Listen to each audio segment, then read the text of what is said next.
Coming up next, we'll highlight some qualities that you introverts have to win in your career and how to answer the big question, how to discover your passion. We'll take your calls and your chats, and it starts now.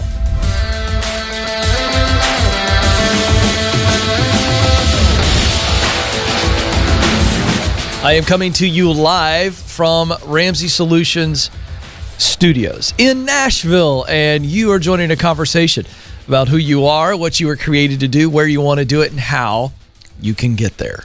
So excited to have you with us as we discuss your purpose and your purpose in and through your work, because you were created to work. Work is not this utilitarian function that just allows you to make enough to live. It's a part of who you are. Now, it's not all of who you are, and it's not your identity, but it is a part of who you are in that you were created to work, and you must understand that. And so we help men and women answer the age-old question, what should I do with my life? We're going to look at it from a work standpoint.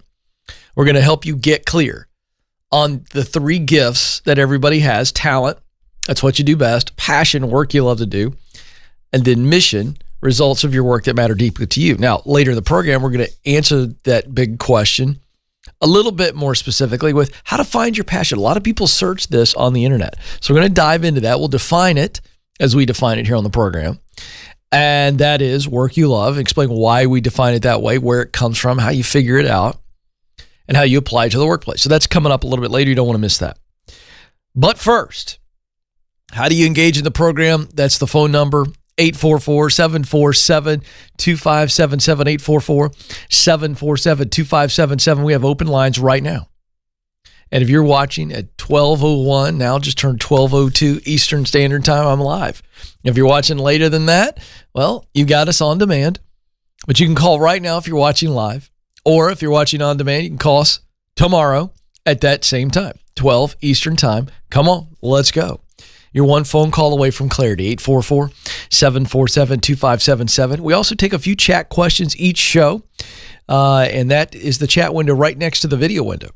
And so you can forward your question in there, and we try to group those, and we'll get to as many of those as we can. And you can also email the show, ask@kencoleman.com, the website, kencoleman.com, and follow me on Instagram so you can be equipped, encouraged, and entertained from time to time.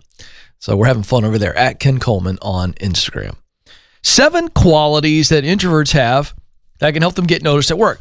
This is a tension point for a lot of introverts. Now, I am going over this as a extreme extrovert, but I have friends that are introverts. I've got a child that's and an introvert.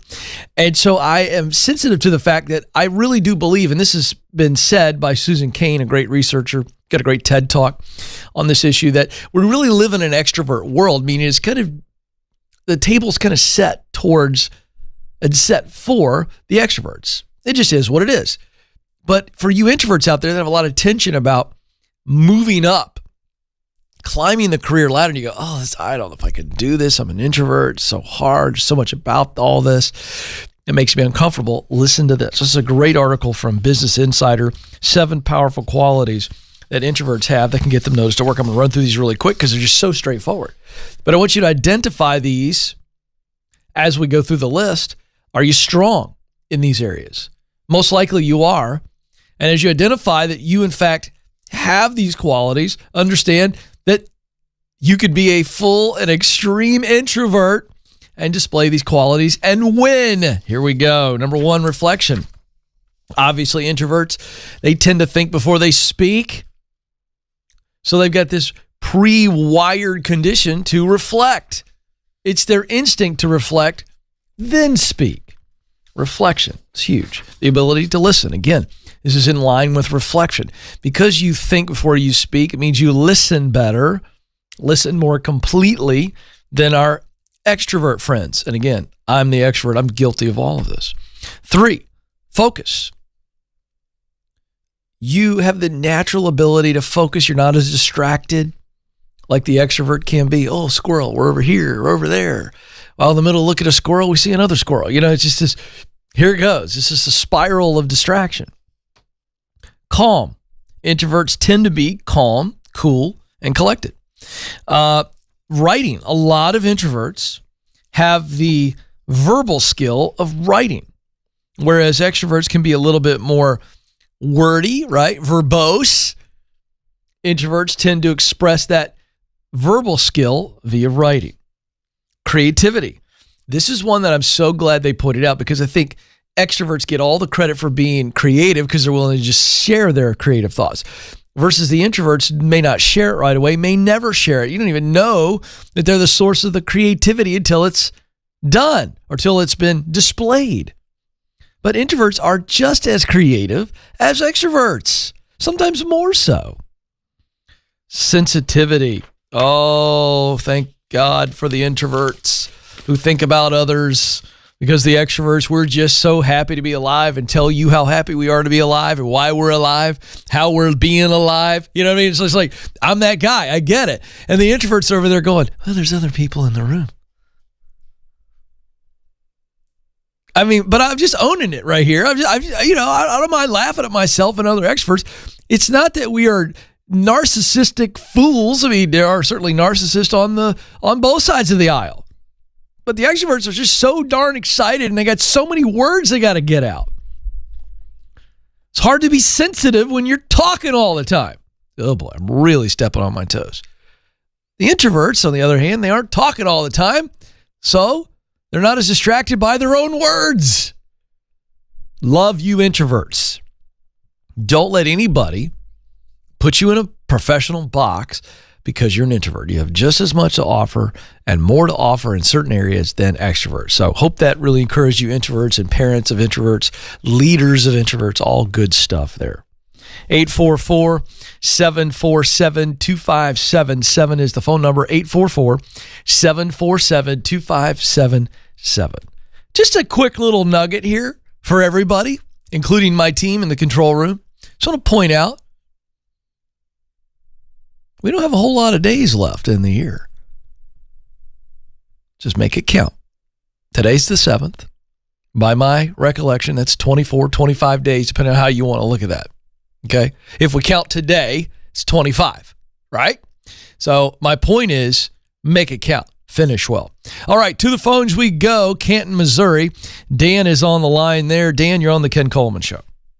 Hey, Ken, thank you very much. Good to talk to you. And my wife and I listen to you quite frequently on WGEM 105 FM in Quincy, Illinois. Hey, and we love it. Thank you, sir. And we're really blessed by the information you have. I know where I want to go. I'm struggling exactly how to get there. Okay, great. Tell me where you want to go, and we're going to come up with a path or two. Okay. Well, I have a history of journalism. Okay. And we're no longer in community newspapers, but I've long had it in my heart to start a magazine.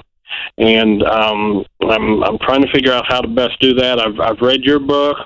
I've read Dave Ramsey's Entrepreneur Leadership, and I need to read them again.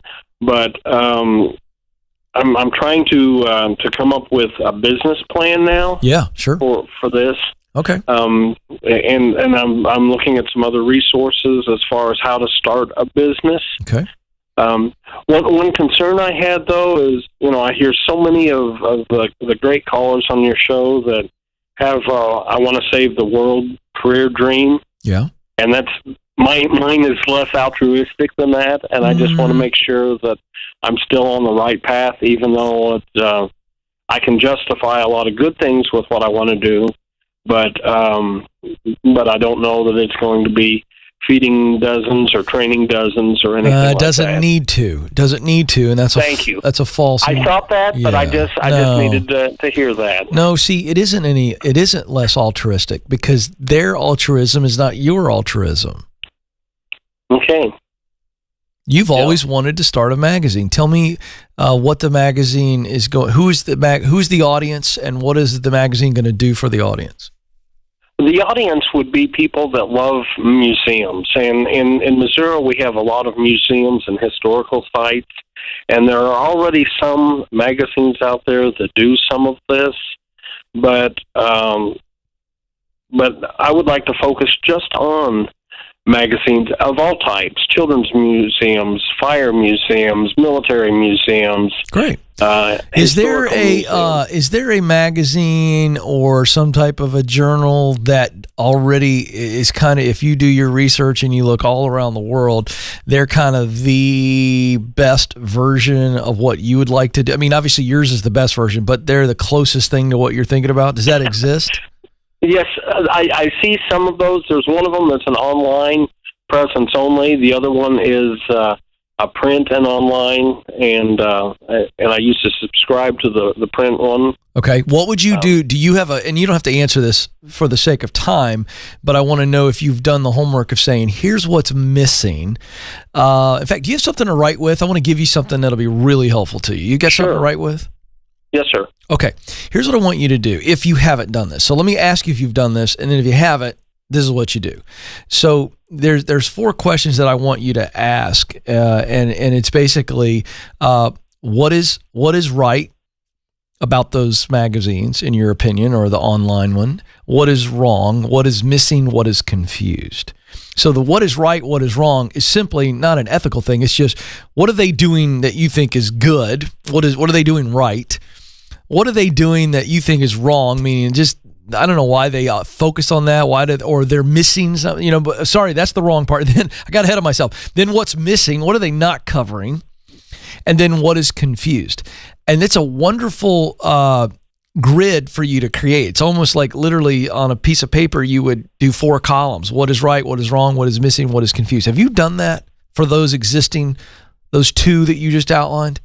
I haven't done it in writing as far as great as these 4, but I've done kind of what they are already doing. Right, but I want you to do those 4 things so that you already know what they're doing, what's right, what's wrong, what's missing, what's confused. I want you to do that for the print magazine and then the online one, okay? Okay. That's a start. All right. And here's what happens. When you do that, then you're going to be able to, I hope, objectively look at the paper and go, can I do something that is unique from those 2, where I would stand out for the same audience? Because they're trying to reach the same audience. They are reaching the audience that you want to reach.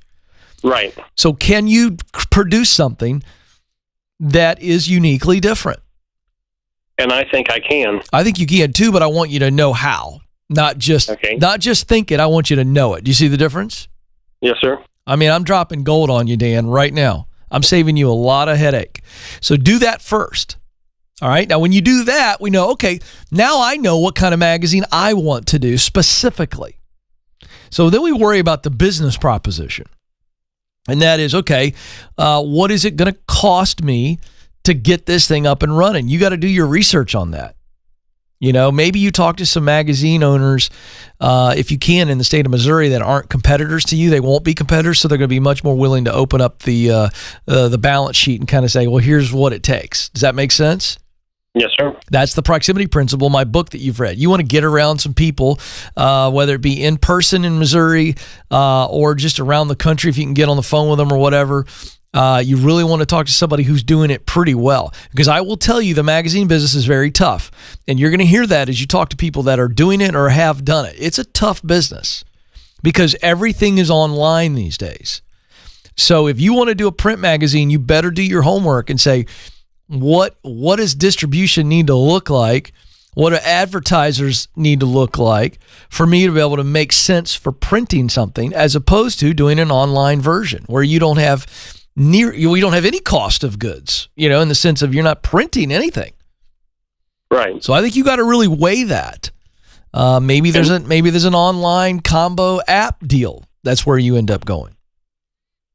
And I have considered that a little bit. I know that in a lot of stores, like the Walmarts and even some bookstores, they still have a lot of magazines. They do, but you got to do your homework on that, right? Okay. So you need to know before you launch this thing, what does distribution need to look like for me to be able to then sell advertisers? Because if I don't have advertisers in my magazine, the only income I have is the subscription itself. Well, what's that subscription model need to look like? How many subscribers would I need to have to generate profitability? And then how much advertising percentage of my revenue? These are things that you can find out. You can do your homework on this, but you've got to know this before you launch. Certainly the physical side. You do not have to know that to launch it digitally. Maybe you launch it digitally first and then go the physical route. But you're asking me, how do I get it started? Well, before you start the business, you got to have a really clear idea of what it's going to take to succeed. And then how much money is that going to cost me for capital infusion to get it going? Because I don't want you taking out a loan. You should never do that. Certainly in a magazine business, it's too risky.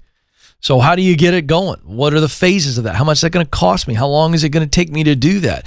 Can I do that on the side? Because this business is not going to pay the bills. If you need this business to pay the bills, then I wouldn't start it until you don't need it, until it's just all side hustle. Make sense? Yes, sir. Any other questions?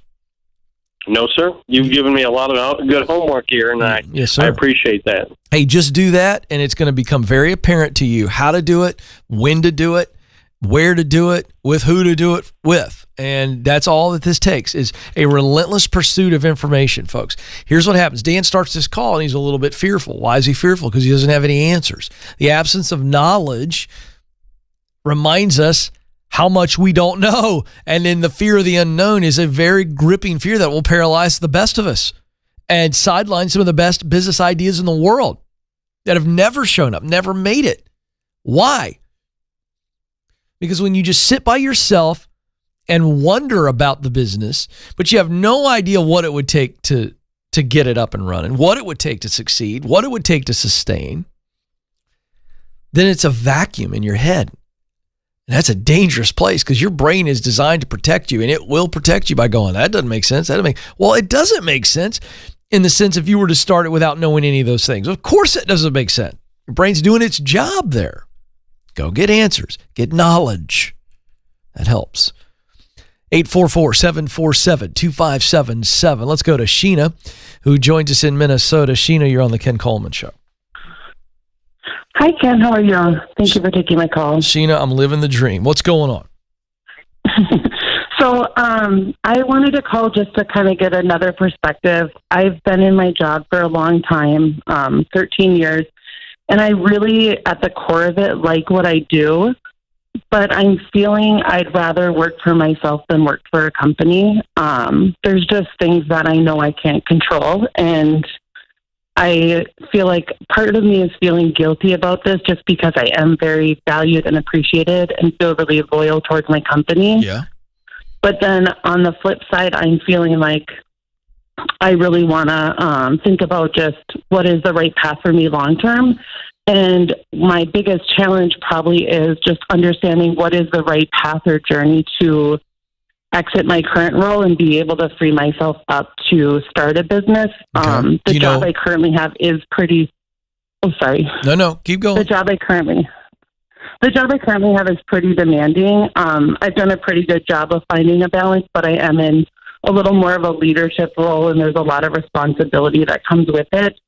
So I think for my husband and I, we've talked a lot about just, do I exit so that I can really start to invest my time into a future career as an entrepreneur? Sounds to me like you have the ability to do that financially. You guys don't need your income? We don't. I think it's a hard pill for me to swallow just because, it's cutting our income pretty much in half. And I know we can do it, but it's just one of those things where I've worked really hard to... I get it. Well, I'm not saying you have to do that. So slow down. All right. So here's what I want you to do. I want you to take a deep breath because I know where to take you, okay? All right. Okay. Do you have any ideas on what this side business would be? Let me put it to you this way. What would be the business idea, the business that you would start tomorrow if I guaranteed you couldn't fail?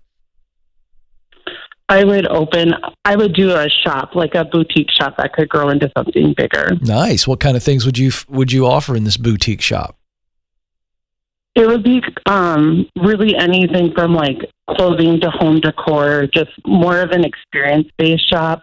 Gotcha. Like down the road type of picture would be like having a coffee shop, little cafe inside, like something that you could go to with your mom and your sisters and shop for hours. Nice. And then sit there and talk about what you just bought over coffee and frou-frou drinks and desserts. Yeah, and then maybe go buy more. Yeah, exactly. I love it. So do you have a shop that you frequent that is kind of like this, or you've been in before that kind of marries this idea? I've been in a couple of things like that in different communities from where I live. Great. Okay. So do you have any idea what it would cost from renting space to buying inventory, all the way from the coffee to the desserts to the clothing to the crafts and all the things that would be in this frou-frou boutique place? Do you have any idea how much it would cost to actually get that up and running to where somebody could walk in the door? I've done some exploring on that, but I think where my head is at is I would almost start digitally and then just build out towards that. Yay. And have it be a long range. Yay. Sheena is so smart, everybody. Well, but you still need to know that answer. So you've done some research, but you need to have a really good idea, and don't short sell yourself. Don't go, well, I could do it probably for this cheap. No, never can. You can never do it for what you think you can. You need to get multiple ideas from people who've started shops like this and get a really good understanding of what the capital outlay is. Because I don't want you going into debt for this, because I think that's tragic. It's not only just bad money decision, it could really crush you. So if we start the online version, it's still going to cost you some money for that inventory. The question is, do you have to buy it, or is it where essentially you become a reseller and, you're not having to stock anything, so there's low risk? I mean, you need to do that homework, and I think you probably have. And I think that's a great way to start. And here's the other thing, that's a side hustle. Even though you all don't need your income right now, I would have you start this on the side with 1, 2, or 3 products from maybe only 2 or 3 categories. Don't try to do too much. Like pick a couple of 3 to 4 buckets of the type of things you would sell in your dream store. And then maybe only offer 3 or 4 items in each of the buckets. And really do your homework on what it takes to win, whether it's Etsy, YouTube, Facebook, Instagram, all of the above, because that's probably what it should be on some level. And then really get that thing up and running and prove the concept. And keep your job, even though it's intense. If you're a leader, which you are, you can delegate some stuff, but give it 10, 15 hours a week. And get it up and going and prove it. Sock some money away, so that when you do go into this full time, you've got maybe 6 months of what your current salary is stocked away in case you do need it, even though you're planning to tighten up. And I just don't think you need to get in a hurry here, because you've got a very clear dream, Sheena. And I think the biggest mistake that people make when they're in your shoes, because you really want to do it, you really want to work for yourself, and your husband's super supportive, which good on him, by the way, is you get in a hurry. Oh gosh, I got to do this. I got to do this now. And it's like, is it worth trying to do it now? Full speed? No, because you can keep that job, keep making money, keep saving money. And there will get to a point where you guys go, okay, now is the time. I feel pretty good. Like now I can step away. So I think you're on the right path. And I think that the exit strategy is based on confidence, based on real numbers. When you see this thing starting to prove itself online, and you got 3-6 months worth of receipts coming in, real revenue, and you see it kind of growing a little bit or staying pretty solid, I think that becomes the time that you decide, okay, I'm going to step away. Does that make sense? I know I hit you with a lot, but I wanted to walk you right up into that decision point. It does make sense. I do have a couple. Go for it.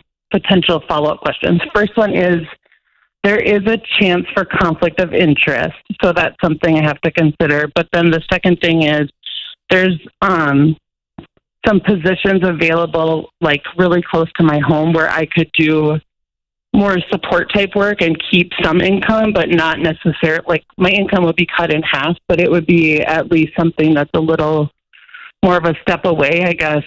I'm just thinking if long-term my decision is that I'm going to leave eventually, I don't know what your thoughts are on that. Yeah, I like both of those options. But let me speak to the first one. If there is a conflict of interest, maybe you do what I suggested a moment ago. and you stay working and you sock away as much money as you can. Okay. And so maybe you got yourself a 3-month cushion, 6-month cushion of your money. Just, you don't spend it. You just save it. You guys start sacrificing now. Or maybe you only put 3 months of your income away, and then you leave cold turkey. So there is no more worry about conflict of interest. Or option B is a great option too, where you remove the conflict of interest and you're working part-time, less money, but it's at least more money than no money coming in. And you give this thing a go. I like those options. Okay, thank you. I really appreciate you taking the time. Listen, you got this. I got through. I appreciate you calling. But listen, Sheena, I want you to know you got a good plan here. But really prove this thing online before you ever think about spending a nickel in rent to do a brick and mortar store. You know what I mean? You'll thank me for that later. There's no need to hurry into that. There's just too much potential risk. 844-747-2577. All right, Joe, it is Monday, and I love to share little updates. We call it Momentum Monday, where you just share, hey, I'm making a little bit of progress. So let's go, Joe. Momentum Monday. Isabel reached out on Instagram at Ken Coleman. She said, hey, Ken, the COVID-19 shutdown gave me time that I needed to plan and think my professional journey through. I was on furlough from March until July, and in that time, I tuned into your show and decided to take the leap to give my 2 weeks notice at my miserable job to pursue the career I truly desire but never started. Yay! That's big. Wow. Unbelievably fun. Zach L.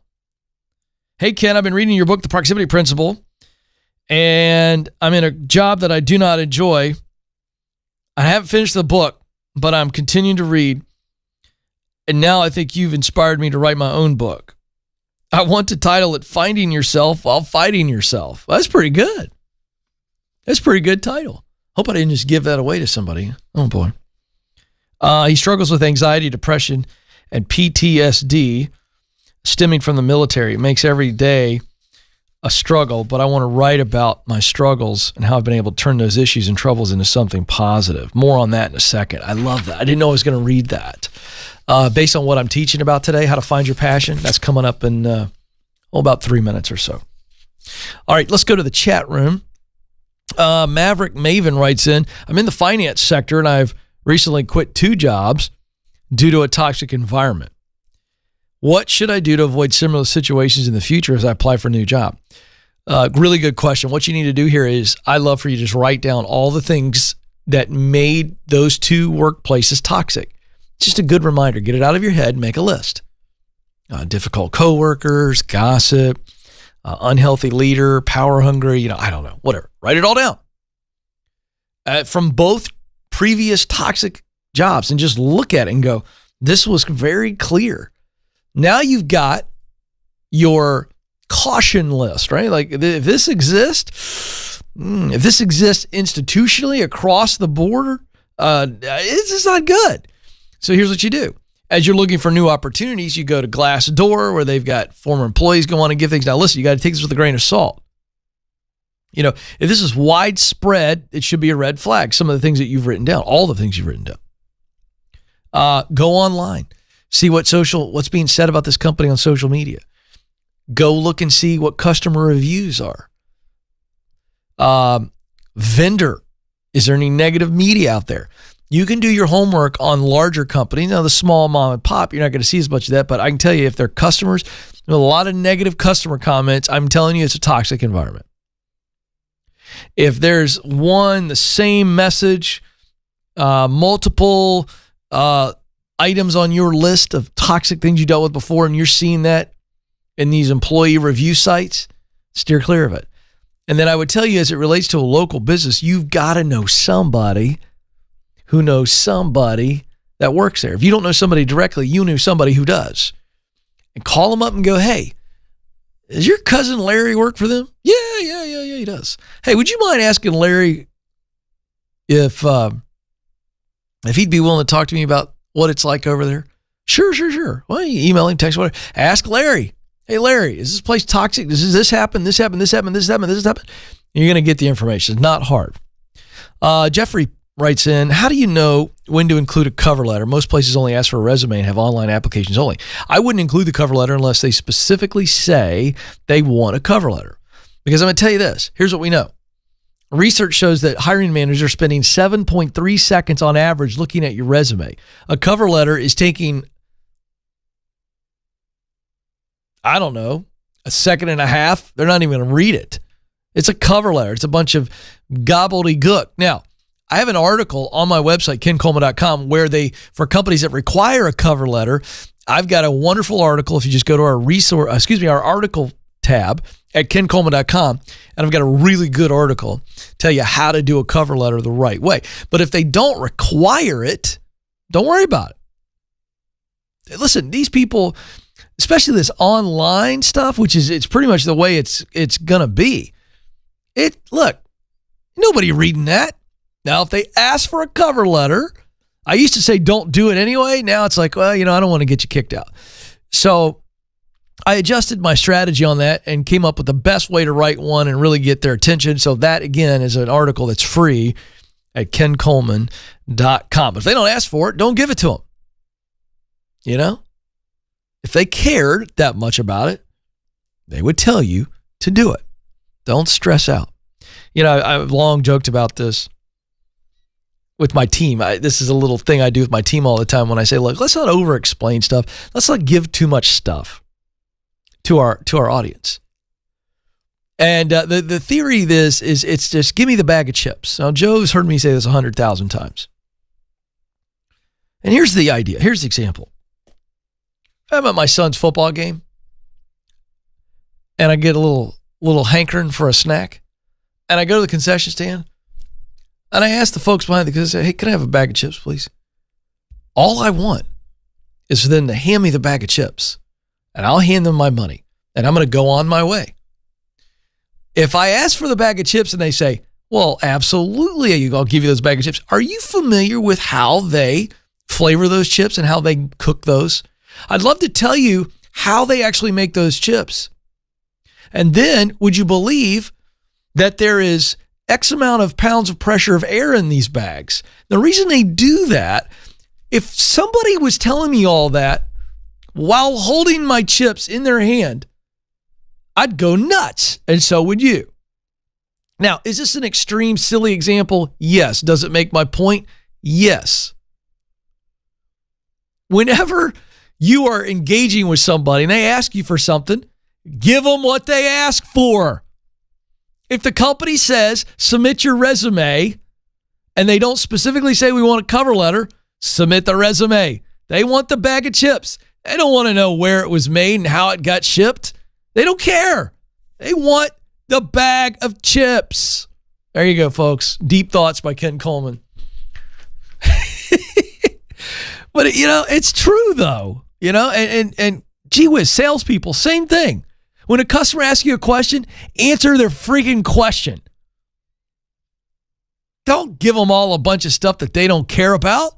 They want to know how much it costs. Don't tell them why it costs that. Tell them how much it costs.